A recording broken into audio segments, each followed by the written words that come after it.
The Human Self and Iblees. Translation of Iblees O Adam. Translated and edited. Dr. Ajaz Rasul, UK. The Quranic Concept of Satan and Perspective on Human Desires, Emotions, Intellect and Wahi. Author. Ghulam Ahmad Parwez. 12 Review of the book. The discussions which have passed before your eyes in the previous pages were based on numerous topics, and many fundamental aspects of Quranic teaching have been mentioned in them. Since even after this these fundamental principles will return before us again and again, it seems appropriate therefore that a passing gaze is cast on all of them so that their memory is refreshed. And before moving on, the scenes of all of these stages which we have passed through appear before us together in one place. 12.1 The Theory of Evolution. The prominent achievement of modern times in the science of physics about the creation of man is the theory of evolution. The core of this theory is that the form in which man is present before us today is not the form in which he came into existence at the beginning. Instead, the initial life cell, after journeying through evolutionary stages and passing through different durations, has reached to this point. There is support available for this doctrine from the Quran also. But despite this support and conformity, there is a fundamental difference between the Quranic teaching and the doctrine of the materialistic scholar of physics of the West in this regard, in view of which these two can never be declared to be mutually compatible. Leaving compatibility on one side, the different concepts which are formed about life and the universe according to these two are the total opposite of each other. The mechanistic concept of the universe is a creation of the materialistic scholars of physics of the 19th century who are the foremost flagbearers of the theory of evolution in Europe. According to them, life became created spontaneously, purely by chance, by certain chemical and physical changes in inorganic matter, and in this way the caravan of life mechanically adopted the appearance of the animal form.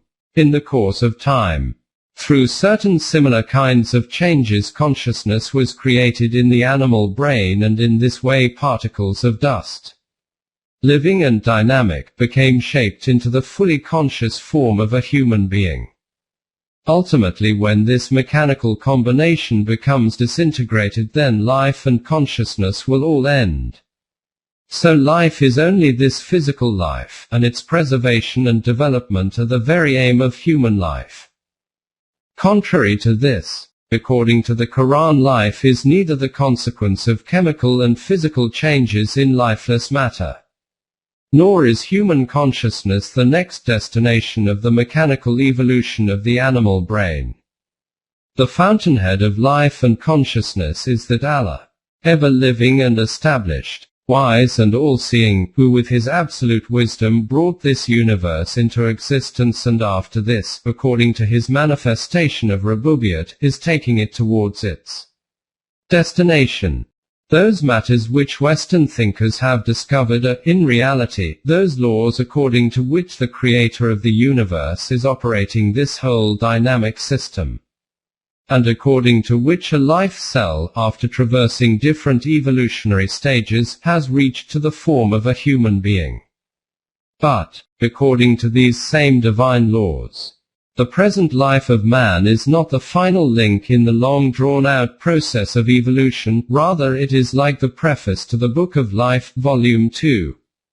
The initial links in the creation of man are the manifestations of this process according to which other animals are born. But after this, human creation enters a completely new sphere, which is not the physical outcome of the previous links. At this point a spark of divine energy is put into him, and in this way he is made into a human being possessing consciousness and vision, and the owner of choice and intent.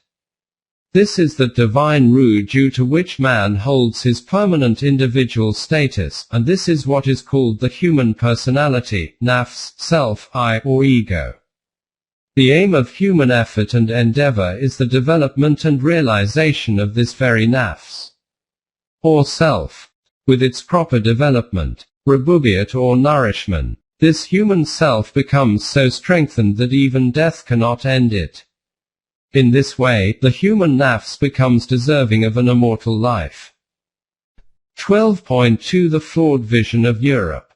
The foundations of the doctrine of mechanistic evolution by Western materialists were so weak that, at the end of the 19th century, voices of dissent and rebuttal started to rise against it from within the West itself. In this regard, the principal of the University of Glasgow, John Caird, states in his lectures, "From the purely scientific point of view, in opposition to the physical theories of life, biological writers have called attention to such facts as these. That no single instance has as yet been adduced of the production of life from purely chemical constituents. That therefore generatio equivoca, or the evolution of life independently of the influence of preceding life, is still an unsupported hypothesis. And that protoplasm, the supposed physical basis of life, cannot be placed on the level of mere chemical compounds. The protoplasm which can be analyzed, and of which the chemical constitution is known, is not living but dead protoplasm, whilst that protoplasm which can be designated living, though containing similar elements with that which is not living, manifests qualities or functions that are totally new, and which therefore cannot be ascribed to its merely chemical or physical composition. If a substance manifests, at one time, qualities which are purely mechanical or chemical, and at another time, such qualities as the capacity of building itself up into an organized structure, and such functions as those of assimilation and reproduction, the legitimate inference, it is argued, is that, in the latter case, the new phenomena are due to the presence of a new factor, which was not present in the phenomena we designate mechanical or chemical. This new phenomena is life, which is not the product of matter. Gradually, a certain group emerged from among their physicists which observed that the properties of the new thing which is created in the process of evolution are different from the properties of those elements from the combination of which that new thing emerges. From this they reached the conclusion that when life emerged in inorganic matter, then that was not an outcome of the mechanistic evolution of matter.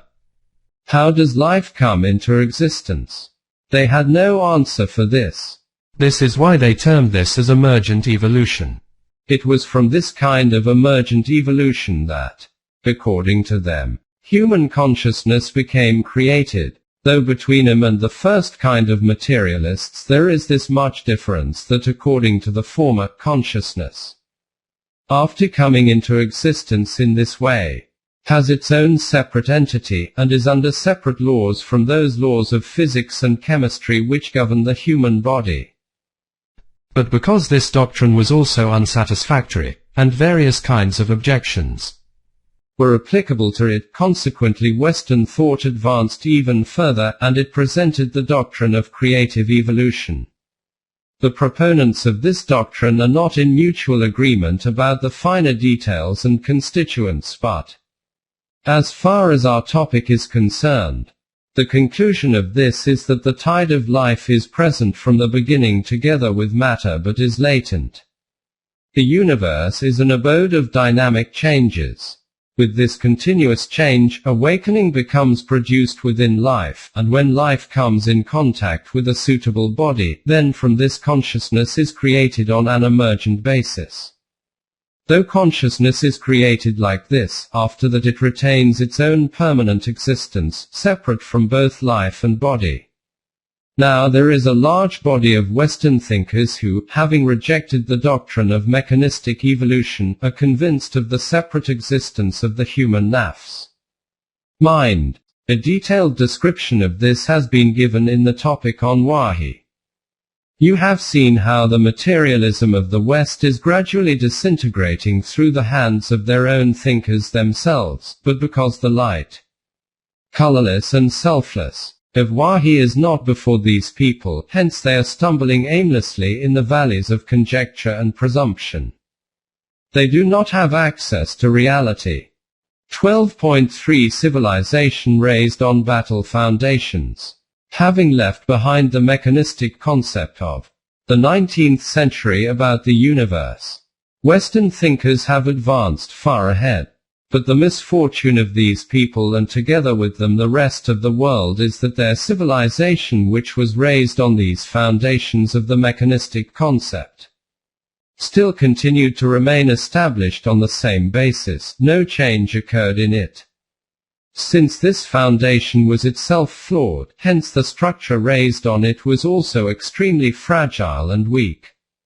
As a consequence, when confronted with the concrete facts of life, it was shaken with the very first nudge, and the consequence of this is present before Western nations and along with them in front of the whole world, which has become enmeshed in the effects of this civilization.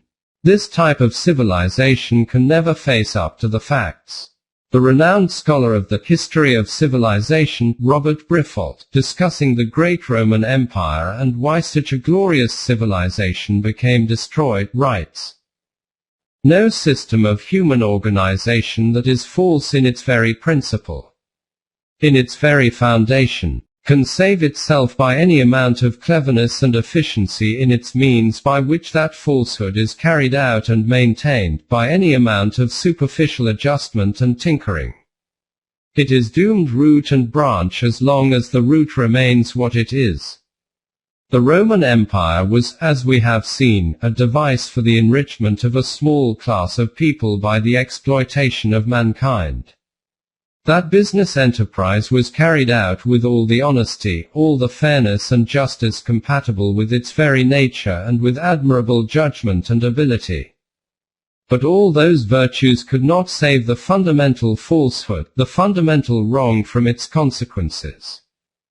According to Iqbal, through shrewdness of intellect never can be strengthened that civilization which is based on capitalism in the world.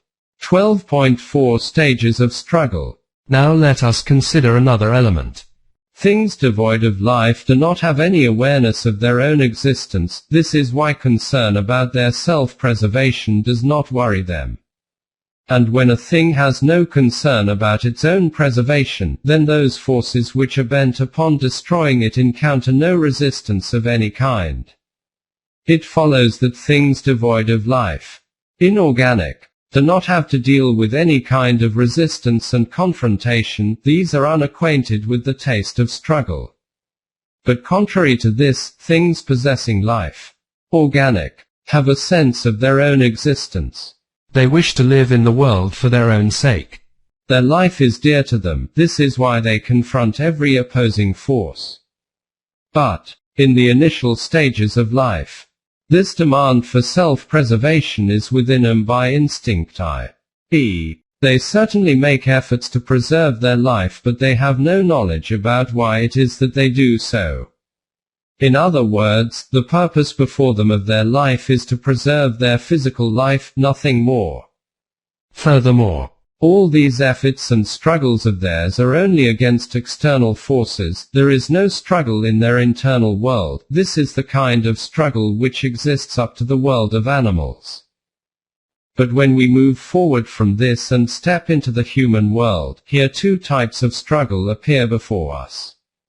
First, that same struggle which existed in the animal life, which has been mentioned above, i.e., resistance and confrontation against external forces for the preservation of their own physical life, and second, a profound struggle within his own internal world. In this internal world, the battle of a human being is against his own self, where the demand of a principle is one thing and the demand of yearnings is something different. This war is set between two enemies which can neither ever make peace with each other, nor can they separate. When human life was in its early stages and its requirements had not advanced beyond physical needs, you can consider this stage as the initial life of Adam. In this stage human needs were very minimal and the means of sustenance were plentiful, on account of which the conflict of mutual interest had not arisen among them. At that time man was not yet acquainted with the concept of individual ownership because he had no need whatsoever to hoard the means of sustenance for self-preservation. But when, after growth of his consciousness and intellect, man progressed a bit further, then his intellect taught him that instead of making continual struggles for the attainment of sustenance, it is better to accumulate a lot in a short time using different tricks and in this way to achieve relief from the point of view of sustenance. As a result of this, mutual conflict began among the intellects of various people, and the consequence of this conflict became mutual strife. The demand for the benefit of mankind as a whole was that the sources of sustenance should remain open equally for all human beings. But the demand of the individualistic intellect was that the maximum number of means of sustenance should fall into the ownership of this individual so that these can be of use to him and his progeny. From this a double struggle commenced, firstly, of man and his external environment, and secondly, that within man himself. And this is what is called the struggle between Adam and Iblees, and the whole account of man is the story of this very struggle. 12.5 Greek wisdom. Man has made great efforts to free himself from this tussle. In this regard, that organized pursuit which is renowned in the world by the name Platonic wisdom appears before us. This is that Platonic concept of life which was propagated by Plotinus. This wisdom thought that the treatment for this tussle was in the elimination and killing of desires and needs. It was as if the essential consequence of this kind of giving up of desires in life was the concept of individual salvation. To what extent this concept was lethal for the collective welfare and well-being of mankind, details about this will be covered at its own place. At this moment in time, we will confine ourselves to an excerpt from Briffault. He writes, that transformation of Stoical and Epicurean thought of the original Greek conception of morality constitutes the most profound perversion which the ethical ideals of man have ever suffered. Morality, right conduct between man and man, becomes destitute of significance if it does not result in the actual good of mankind. It is shorn of its function. That function is not the individual's own good, his salvation, though it is in reality the highest relation to the vaster organization of which he is a part. And of that actual moral relation the essence and foundation is justice. And justice is not an ethereal ideal. It is not a constructive conception, the created product of some sublime vision. It is simply the negation of wrong, of justice. It demands that there shall be no despotic oppression, no arbitrary violence done by man to man, no gratuitous abuse and cruelty. That, in his life, his activity, his thought, man shall not be tyrannized over by man, by virtue of mere power, privilege, factitious and false authority. These things are wrong, purely and wholly wrong, in whatever light we look at them, so long as we attach any meaning whatever to the word wrong. In demanding immunity from them, man demands only, as he puts it, his right. That right, although not founded on the sanction of any contract, not demonstrable by any legal formula, although, if you will, quite an arbitrary claim, regarded as a claim, constitutes the fundamental demand, the root and essence of the significance of morality. It is right, as distinguished from wrong. The elimination of wrong is the irreducible minimum of morality. Whatever lofty superstructure of ideal ethical emotion be reared above that irreducible minimum, it counts for nothing so long as the primary essentials of right are not secured, so long as wrong is upheld. Such a superstructure is no moral at all. The object of morality is no longer to resist evil but to bow to and ignore injustice. 12.6 Materialism of the West. This was the way of life of monasticism. Mysticism. Contrary to this, the materialism of the West adopted a route of escape by stating that life is only this physical existence. There is nothing other than this, consequently the struggle is only with the external forces. Whoever increases his powers through the harnessing of nature will be the one who advances forward. The question is this: can mere materialistic progress be the name for human progress? Let us hear the answer to this from Briffault, who has drawn conclusions from the history of the rise and fall of nations and civilizations of the world. He writes, "Humanity does not necessarily stand upon a higher plane of being when riding above the clouds, nor does 100 miles an hour constitute progress. Man is not even intrinsically transformed by being able to weigh the stars and disport his mind over a wider sphere of knowledge. There is a deeper aspect of human affairs. There is something which stands nearer to the essence of human worth than any form of material or intellectual power, than the control of nature, or the development of mind's insight. Power, civilization, culture count for naught if they are associated with moral evil. The real standard by which the worth of the human world is to be truly completed is a moral standard." About the outcome of such a social system, this same historian writes, "What really happens is that the phase of society, the order of things in which disregard of right is habitual and accepted, inevitably deteriorates and perishes. However much the individual may temporarily benefit by inquiry, the social organism of which he is a part, and the very class which enjoys the fruits of that inequity, suffers inevitable deterioration through its operation. They are unadapted to the facts of their environment. The wages of sin is death, by the inevitable operation of natural selection. By destruction of a civilization is not meant that the nation which possesses this civilization remains in peace and security while the civilization becomes erased.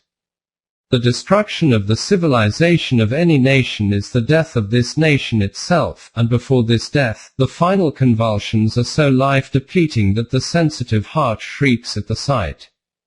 About this sustained agonizing punishment of Western civilization, Dr. Joad writes, "The 19th century was the century of science triumph. The science had given us cheap coal and cotton, revolutionized transport, and in 100 ways changed and ameliorated the life of man. That science was a double-edged tool which was to endow man with powers that he did not know how to use, increase his efficiency in slaughter, and bring his civilization to the verge of destruction. All this lay as yet in the future. The 19th century noted only the progress of science. It has been left to us to observe that the progress of science has been accompanied by the retrogression of man. This was that social system of the West whose basis was on this flawed philosophy that life is merely this physical existence in which confrontation only occurs with external forces." 12.7 Quranic teaching about nature. Contrary to both of these, i.e., Greek wisdom and Western civilization, the Quran informs us that the remedy for the struggles of human life is not in turning a blind eye to the facts but in confronting these manfully. For the struggles of physical life, conquering of nature is necessary. And for internal struggles, development and strengthening of the human self is essential. We can neither escape it nor avoid it. In fact, you can understand it like this, that in this regard there is no differentiation between internal and external struggle. The Quran bestows such an all-encompassing system in which within only one program both internal and external forces take man towards his precise purpose. The kind of emotive hell in which Europe is imprisoned today is exactly the same condition which had occurred during the era of the Roman civilization. What saved it from this hell? Hear not from us, but from Briffault. Life was complex, accelerated, restless, full of sudden changes, full of sorrows, of struggles, of desires stimulated and thwarted, of disappointments and disillusions. To that troubled humanity the religions of the dreaming East, offering their substitutes for thought, came as a light and a revelation, supplying exactly that for which they yearned. The Orient came to their rescue as a savior. Even today, if anything can show the world the path of security and peace from this hell, then it is only the light of Wahi. In the system established according to Wahi, what happens first of all is that power and authority is snatched from human hands and is handed over to that Allah who is Rabb al-Alamin. The meaning of Rabb is this: that he takes everything from its beginning right to the last point of its evolution, securely and successfully. In this way, instead of treating the symptoms of the disease, he severs the root of the cause of the disease. Rifault, discussing the evils of human power and authority, writes: what is true of absolute power is correspondingly true of all power whatsoever in every form and in every degree. Whether it be the power of privilege, or of the strong hand, of money, of mere intellectual authority, whether it be that of a ruler, or of a jack in office, of priest or demagogue. It results in injustice not because men are wicked, but because power corrupts judgment. 12.8 Eradication of human domination. This is what the Quran does first of all. There is no doubt that even in this system it is necessary to follow laws and instructions. And how could true freedom be achieved without defined boundaries? But there is a huge difference between the system devised by human beings themselves and the laws defined by Wahi.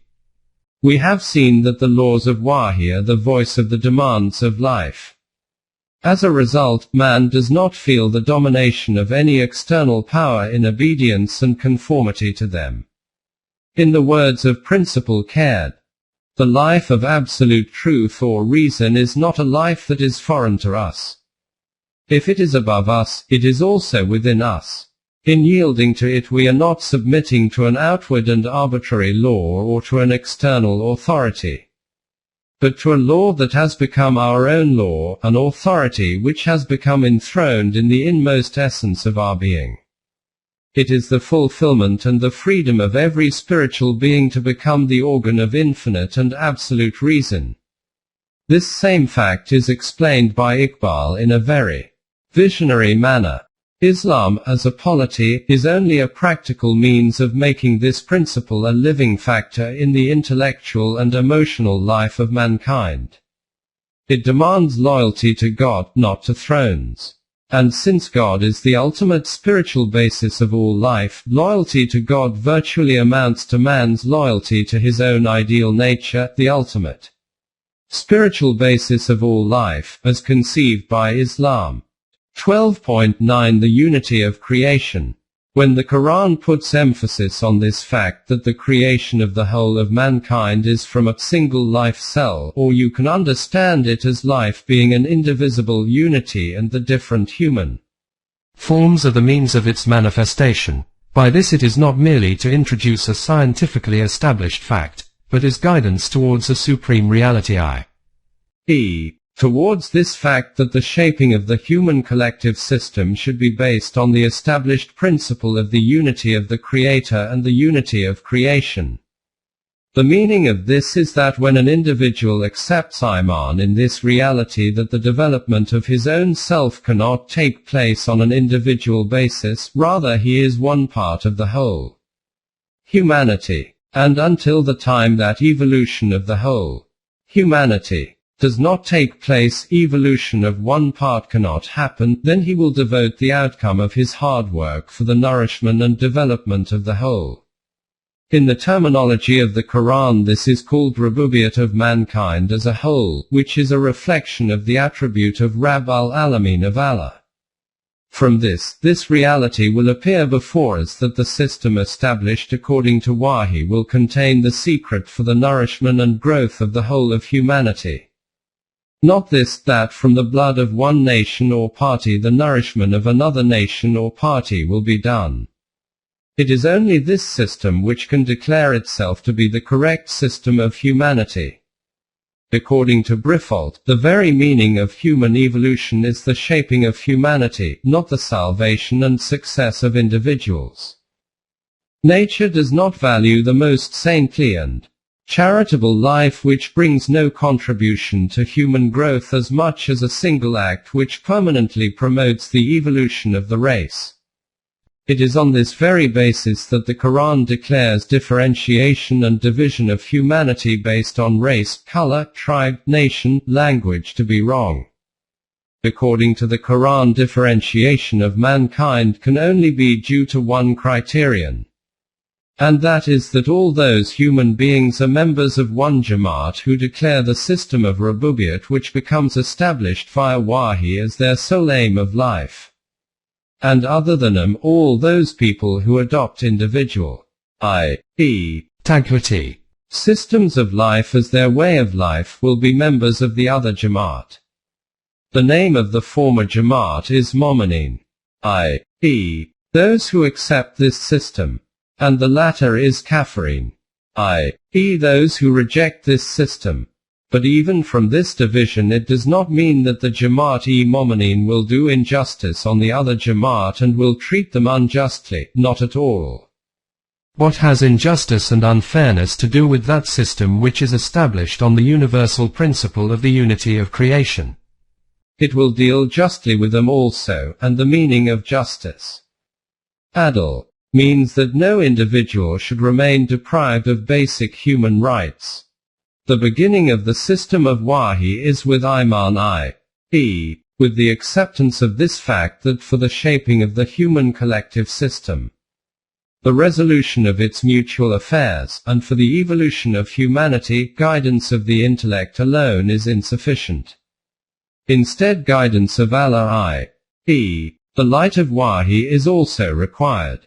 Comprehension of the nature and form of Wahi is not within the realm of the intellect, i.e., knowledge based on reasoning. The sphere of knowledge based on reasoning is within the domain of tangibles, and Wahi is an entity out with these domains. It is impossible for the finite to encompass the infinite. According to Principal Caird of the University of Glasgow, a revelation of a higher nature to a lower, of an infinite to a finite, we may conceive, but not a finite nature proving, or arguing down to an infinite. 12.10 Wahi and human intellect. But this does not mean that the teaching of Wahi is in opposition to intellect. Wahi cannot be against intellect but can be beyond intellect, i.e., it may be possible that the intellect of some specific era may not be able to grasp a certain disclosure of Wahi. In such a situation, the correct action is to have Iman in the fact presented by Wahi and then to wait until the scholarly and intellectual level of the era becomes further elevated. And then at that time this matter will also become comprehensible. Principal Caird writes in this regard, nothing can be accepted as revealed which contradicts reason, yet revelation may communicate to us what transcends reason. A revelation may contain divine mysteries, doctrines which surpass the compass of human intelligence. Finite reason could not discover these doctrines. Nor even, when discovered, can it comprehend them. But it does not contradict them. Ideas which we are as yet incapable of grasping in their highest form may reach our mind in a form which, though less adequate, is still essentially true, according to the notion of a revelation of things above reason. We are to know so much about the mysteries of religion as to make it possible to believe them, whilst yet we are absolutely incapable of rationally apprehending them. The greatest misconception of man is that he always considers his own individual intellect and the intellect of his time as being complete. Though the fact that he laughs at the intellect of previous eras is in itself proof of this fact, that the one coming after him will also laugh in the same way at the intellect of the former's era. Thus, how can the intellect of his era be complete?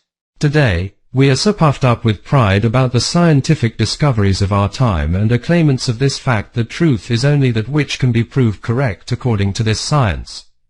But what is the reality of this science of ours? Regarding this, let us hear the fatwa of Brifold. He writes, "Our own physiological and biological theories will probably appear as quaint to our descendants as do the conceptions in which the infancy of science was swaddled.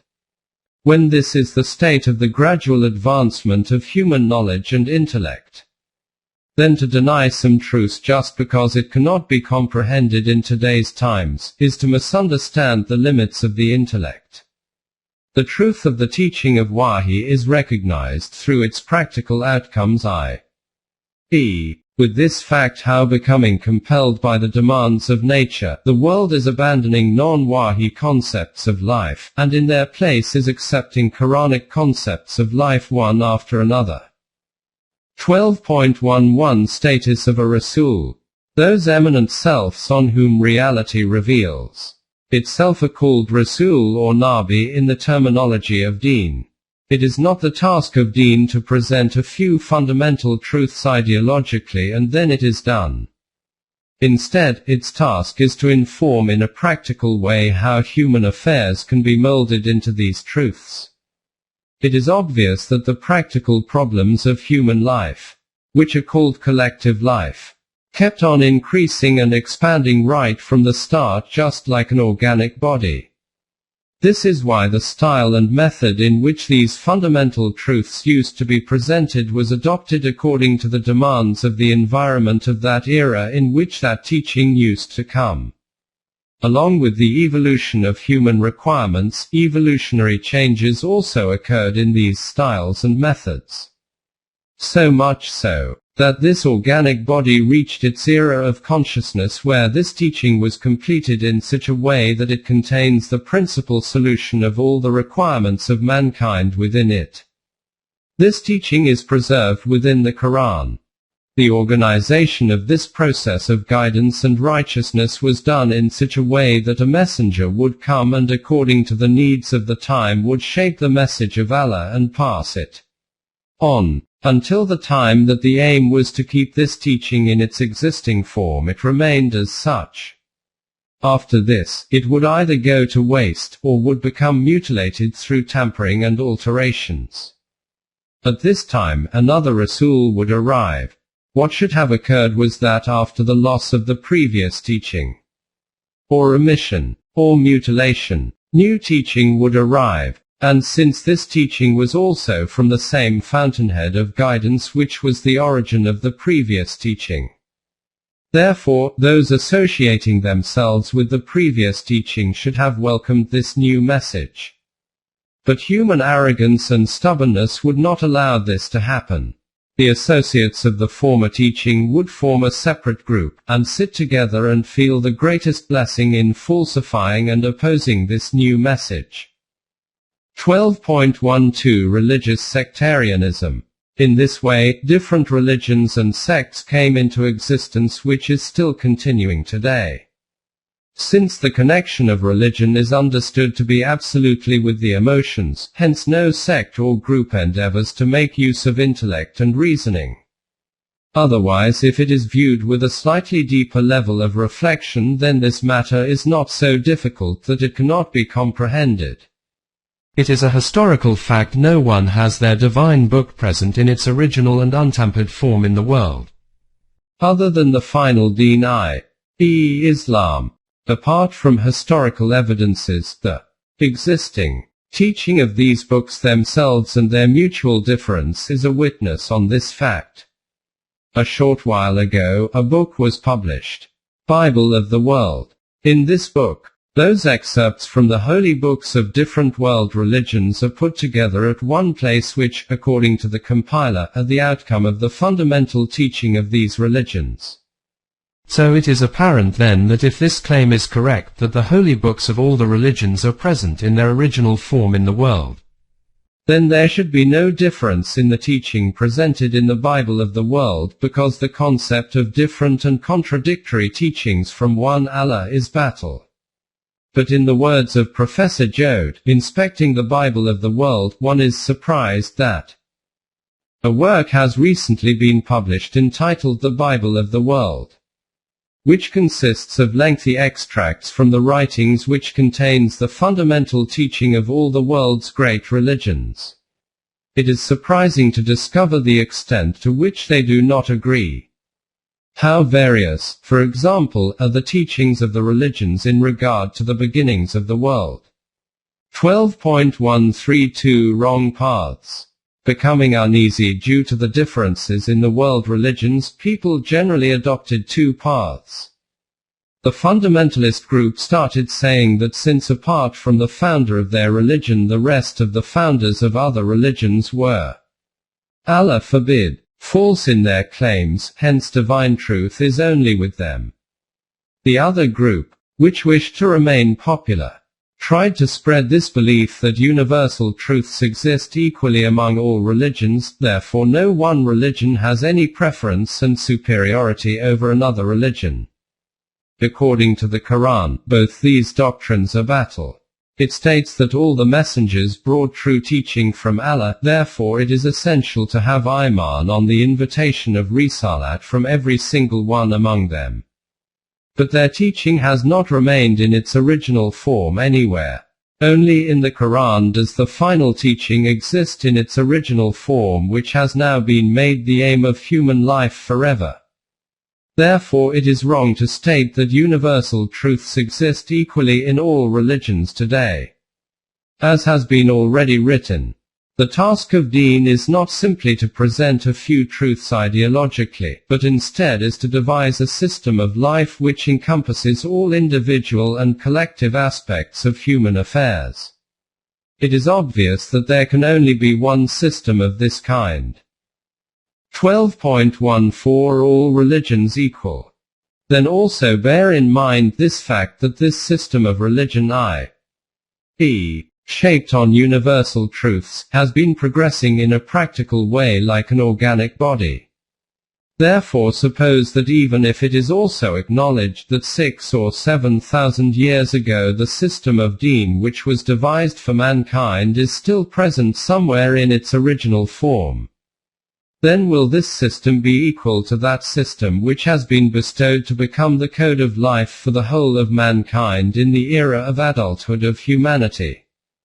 Then would this fact that the fundamental truths in both of them are one and the same make them stand on the same level?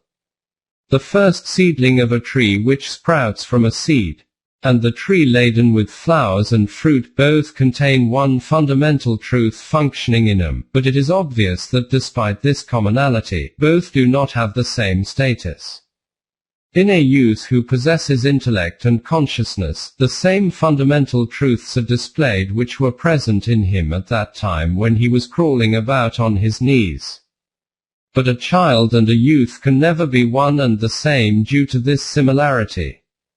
It should also be made clear that the thing which is progressing forward in an evolutionary fashion like an organic body, though the characteristics of its previous stage pass on to the next stage, they do not remain in the same form. Instead, by absorbing the previous stage within it, the next stage gives it another color entirely. When a shoot becomes a flower, the shoot exists within the flower but not in its original state. By absorbing it within itself, the flower bestows on it a totally different colorful attire. The various stages through which a plant passes are all of them absorbed within the tree, but now their form is something quite different.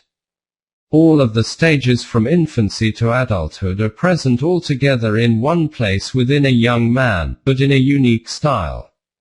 Similarly, when the universal truths of religion advance further, after traversing different evolutionary stages of form and manner, then the characteristics of every previous stage becomes absorbed within the new stage. And this process continues like this until, by becoming absorbed in the final stage, the characteristics of all the previous stages acquire extreme beauty and adornment.